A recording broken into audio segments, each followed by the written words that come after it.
পার্বত্য জেলা বান্দরবানের আলীকদম উপজেলায় ৪ জানুয়ারি রবিবার বেলা 11:30টায় আলীকদম উপজেলা পরিষদ মিলনায়তনে উপজেলা নির্বাচন অফিসারের কার্যালয়ের আয়োজনে ইউএনডিপি বাংলাদেশ কর্তৃক বাস্তবায়নাধীন দ্য ব্যালট শীর্ষক প্রকল্পের আওতায় আউটরিচ ক্যাম্পেইন ড্রাইভের অংশ হিসেবে গণভোট ও জাতীয় সংসদ নির্বাচন 2026 উপলক্ষে একটি গণসংযোগ ও ভোটার প্রশিক্ষণ সভার আয়োজন করা হয়।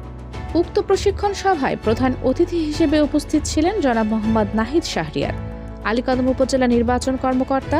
এছাড়া আসন্ন জাতীয় সংসদ নির্বাচনে দায়িত্ব পালনকারী সম্ভাব্য প্রিজাইডিং পোলিং অফিসার হিসেবে আলীকদম উপজেলা প্রশাসনের বিভিন্ন দপ্তরের কর্মকর্তা কর্মচারী, আলীকদম উপজেলার বিভিন্ন মাধ্যমিক ও প্রাথমিক বিদ্যালয়ের প্রধান ও সহকারী শিক্ষকগণ, ইলেকট্রনিক্স, প্রিন্ট মিডিয়া ও সাংবাদিকবৃন্দ উপস্থিত ছিলেন। দেশ দর্পণ নিউজ, দেশের সাধারণ জনগণের সংবাদ মাধ্যম। আপনার সংবাদ এবং বিজ্ঞাপন প্রচারের জন্য যোগাযোগ করুন স্ক্রিনে দেখানো হোয়াটসঅ্যাপ নম্বরে। উক্ত প্রশিক্ষণ সভায় প্রধান অতিথি ক্যাম্পেইনের মাধ্যমে ভোটাধিকার, গণভোট ও জাতীয় সংসদ নির্বাচনের গুরুত্ব, ভোট প্রদানের নিয়ম এবং নাগরিক দায়িত্ব সম্পর্কে সাধারণ জনগণকে অবহিত করার জন্য উপস্থিত সবাইকে আহ্বান জানানো হয়। বিশেষভাবে নারী, যুব সমাজ ও প্রথমবারের ভোটারদের অংশগ্রহণে গুরুত্ব দেওয়া হয়।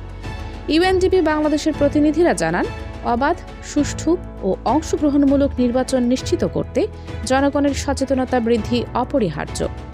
প্রশিক্ষণের এক পর্যায়ে উপস্থিত সকলকে পোস্টাল ভোট অ্যাপের মাধ্যমে ভোটার নিবন্ধন কার্যক্রম পরিচালনা করা হয় এবং নির্বাচনের বিষয়ে লিফলেট বিতরণ করা হয়।